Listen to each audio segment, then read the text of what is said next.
औज़ुबिल्लाहि मिनश्शैतानिर्रजीम बिस्मिल्लाहिर्रहमानिर्रहीम। नाज़रीन, मैं हूं अली रज़ा लाल जी और इस वक्त आप देख रहे हैं PCN पॉडकास्ट। PCN पॉडकास्ट का हमेशा से एक वतीरा रहा है कि जब भी इलेक्शन होते हैं तो मुख्तलिफ़ पार्टियों के मुख्तलिफ़ अरकान से आपकी मीटिंग कराई जाती है, उनसे बातचीत की जाती है, उनके मैनिफेस्टोज़ मालूम किए जाते हैं। इससे पहले असगर शहीदी साहब से आपकी मुलाकात हुई और आज आप हैरान हो जाएंगे कि आप किससे मुलाकात करने जा रहे हैं। अक्सर कहा जाता है कि यूथ को आगे लाया जाए, यूथ को हम कैसे आगे ला सकते हैं जब आप सपोर्ट नहीं करेंगे। तो यूथ के लिए इस वक्त सबसे बड़ा काम किया है पीपल्स पार्टी ने। पीपल्स पार्टी ने न सिर्फ यूथ को रिकग्नाइज़ किया है बल्कि कम्युनिटी लेवल के ऊपर भी बहुत ज़बरदस्त काम किया है। इस वक्त हमारे साथ मौजूद हैं सैयदा अकरबा फ़ातिमा। अस्सलाम वालेकुम। Thank you. वालेकुम सलाम। सैयदा अकरबा फ़ातिमा साहिबा, मुझे ये बताइए कि पीपल्स पार्टी और इतनी छोटी एज में पॉलिटिक्स में आना, ये अचानक हुआ है या कोई इसका पूरा एक सफ़र है? देखिए, मेरा पूरा नाम सैयदा अकरबा फ़ातिमा है और मैं पाकिस्तान पीपल्स पार्टी PS 102 की कैंडिडेट हूँ, जिन्हें इलेक्शन 2024 की। अच्छा, मैं आपको बताऊँ, देर आर मेनी रीज़न्स कि मैं पॉलिटिक्स में हूँ आज। सबसे पहला रीज़न तो ये था बिकॉज़ मेरी एक फ़ैमिली एफिलेशन थी पाकिस्तान पीपल्स पार्टी से। मैं प्रोविंशियल डिप्टी इंफॉर्मेशन सेक्रेटरी भी हूँ पीपल्स पार्टी यूथ विंग की for the last more than 6 years.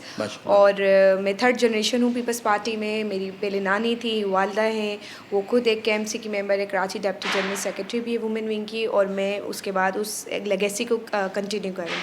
लेकिन this is not the reason why I am in politics today just because my affiliation is from Peoples Party. Actually एक बड़ा reason ये भी था, देखिए हमारे मुल्क की जो पॉपुलेशन है that is 65 to 70% depend on youth. तो एक ऐसा मुल्क जिसकी मेजॉरिटी नुमाइंदगी नौजवान कर रहे हो, तो उसकी क़यादत भी नौजवान होनी चाहिए। बिकॉज़ देखिए, आज जो हमारे सीनियर्स डिसीजंस लेंगे, अगर उनकी एज 70 ईयर्स है, तो उनके डिसीजंस की कॉन्सिक्वेंसेस कौन भुगतेगा? We youth going to face those consequences. तो वाई नॉट के नौजवान ही उस डिसीजन मेकिंग के टेबल में बैठें और उस डिसीजंस को लें, ताकि कॉन्सिक्वेंसेस उनके जहन में हो कि कल को हमें हमारे मुस्तकबिल को उन चीज़ों ने अफेक्ट करना है। तो ये भी रीज़न था। और जो कि we have only option, that is Bilawal Bhutto Zardari साहब। Is a very much young, और हमारे पास एक ही यंग लीडर है, and why not this time we should try Bilawal साहब। आप क्या इसी इलाके से बिलोंग करती हैं या किसी और इलाके से आके और अपने इस एरिया को आप रिप्रेजेंट करना चाहती हैं? पहले तो ये बताइए। Good question. I live here from my childhood. मैं यहीं पर बचपन से रहती हूँ। ये एक अच्छी खबर है हमारे बिल्कुल, और मेरी पूरी फैमिली यहीं रहती है। मेरे 5 भाई, दरे बतूल वगैरह, ये पूरा एरिया जो है यहाँ पर मैं रहती हूँ। ये बड़ा मसला था हमारे एरिया में माजी में। अगर हमने देखा, बदकिस्मती से यहाँ पाकिस्तान पीपल्स पार्टी की ना तो बल्दियाती नुमाइंदगी रही, ना तो सूबाई असम्बली की नुमाइंदगी रही। इस हल्के की मैं बात कर रही हूँ, ना तो कौमी असम्बली में हमारे नुमाइंदे काफ़ी अरसे से मोर देन 30 ईयर्स अगर हम कह दें। तो जिसकी वजह से हमारे जो छोटे छोटे मसाइल थे आज वो बड़े पहाड़ों जितने बन चुके हैं। तो मैं जो कि इस एरिया में रहती थी, मैंने अपनी पार्टी से कहा कि आप मुझे टिकट दें। और एंड आई बिलीव कि एक तो हमारे सिंध का कल्चर आपको पता है, ख़वातीन को बड़ी एक हमारे सिंध के कल्चर में एक सॉफ्ट कॉर्नर दिया जाता है, इज़्ज़त दी जाती है। और ख़वातीन थोड़ी हसास भी होती हैं, एहसासात भी होती हैं, दर्द महसूस कर सकती हैं। तो जो कि हम बड़े अपने एरिया में सफ़र कर रहे थे, चाहे वो आप उठा लें, सीवरेज इश्यूज़ हो, रोड्स इशू हो, बिजली हो, पानी हो, गैस हो, बहुत मसाइल का हमें सामना था। तो मुझे पार्टी ने मौका दिया, एंड आई बिलीव कि लोगों का भी हमारे साथ बहुत सपोर्ट है। इस मरतबा पीपल्स पार्टी को गेट दिस सीट इंशाल्लाह। अच्छा, मुझे ये बताइए कि पीपल्स पार्टी का एक्चुअल मैनिफेस्टो क्या है इस वक्त, ताकि इस वक्त जो हमारे नाजरीन आपको देख रहे हैं वो समझ सकें कि यूथ का आना तो आपने बताया कि क्यों ज़रूरी था। अब आगे की तरफ अगर आप आ जाती हैं तो सबसे पहले आपका फोकस कहाँ होगा और इस वक्त मैनिफेस्टो क्या आप लोग का? देखिए, आपने अगर हमारे chairman Pakistan Peoples Party Bilawal साहब की सुनी हो, उन्होंने अभी हर जगह वो डिस्ट्रिक्ट वाइज अपनी मंशूर को बयान कर रहे हैं, अपने मैनिफेस्टो को बता रहे हैं। तो उसमें उन्होंने एक बात कही है कि हमारा मुकाबला इस वक्त किसी सियासी जमात से नहीं है। इस वक्त हमारा मुल्क बदकिस्मती से बहुत एक तबाही के मरहले पर खड़ा है। अगर इस वक्त हम सियासी जमातें एक दूसरे का मुकाबला करेंगे तो शायद हमारा मुल्क मज़ीद पीछे चले जाए। तो इस वक्त हमें जो सामना है वो महंगाई का है, वो गुर्बत का है।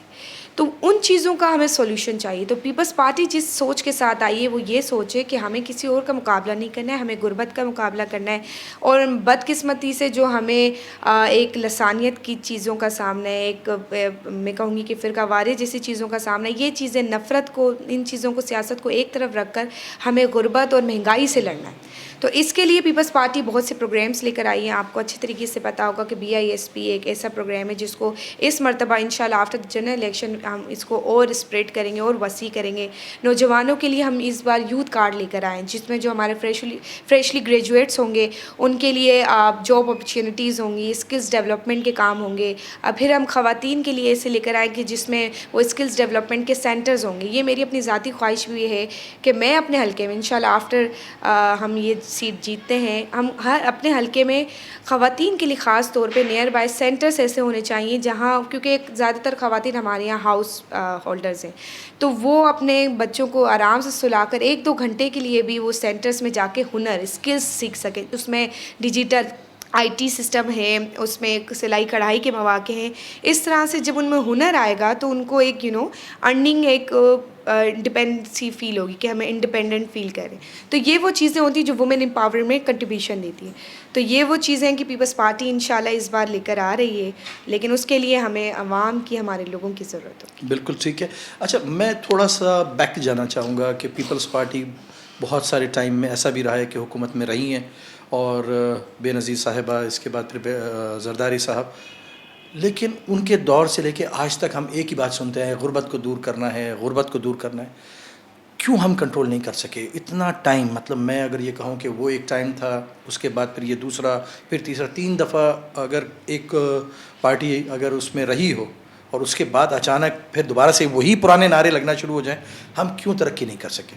अच्छा, मैं आपको बताऊं, माजी में अगर हम देखें तो पीपल्स पार्टी को कभी उसका टाइम पूरा करने ही नहीं दिया गया। कोई भी हुकूमत हो, सिर्फ पीपल्स पार्टी की नहीं है, आप PMLN की उठा लें या PTI की उठा लें, मैं समझती हूँ ज़रदारी साहब ने मेरे ख्याल से एक टेन्योर पूरा किया है। हाँ, मैं आपको बताऊँ, किसी भी जमात को आप पूरा टाइम दें।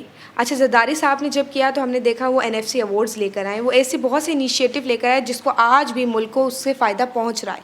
मैं आपसे बात करूँ कि मैं ये सिर्फ नहीं कह रही हूँ कि पीपल्स पार्टी को उसका जमहूरी टाइम पूरा करना चाहिए, किसी भी जमात को 5 साल उनका टेन्योर पूरा करना चाहिए। देखिए, 1 साल में कोई भी पार्टी डिलीवर इस तरीके से रॉकेट साइंस नहीं है कि आप कर जाएँ।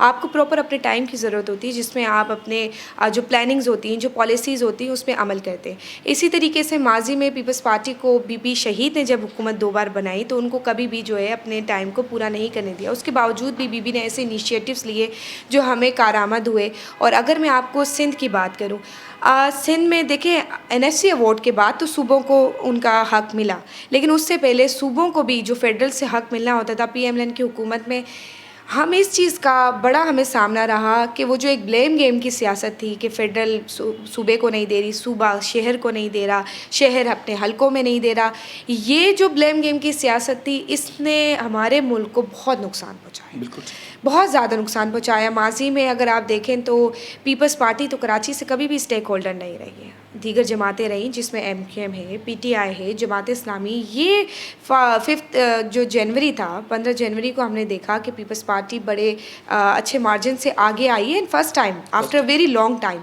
तो आई थिंक ये एक अवेयरनेस भी है लोगों में, एक गुड मैसेज भी है कि दिस टाइम लोग भी चाहते हैं कि पीपल्स पार्टी कराची से जिस तरीके से डिलीवर किया, आपने देखा हमने बसेस डिलीवर की, रेड बसेस हुआ, ट्रांसपोर्ट सेक्टर हो, हेल्थ सेक्टर हो, एजुकेशन सेक्टर हो, पीपल्स पार्टी ने डिलीवर किया इन द लास्ट टेन्योर।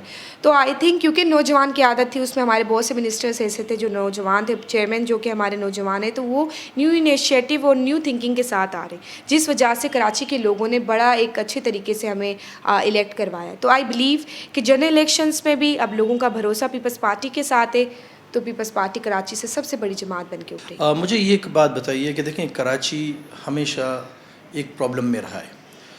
कोई हुकूमत भी आती है, कराची को कोई ना कोई कोटा सिस्टम के अंदर फंसा दिया जाता है, ना जॉब्स हैं, कराची के लिए कुछ भी नहीं है। जो कराची का रहने वाला रिहायशी है, उसका डोमिसाइल अगर कराची है, दैट्स इट, वो कुछ भी नहीं कर सकता, ना वो किसी गवर्नमेंट को जॉब कर सकता है, ना किसी इदारे में आ सकता है। उसके लिए कुछ सोचा है?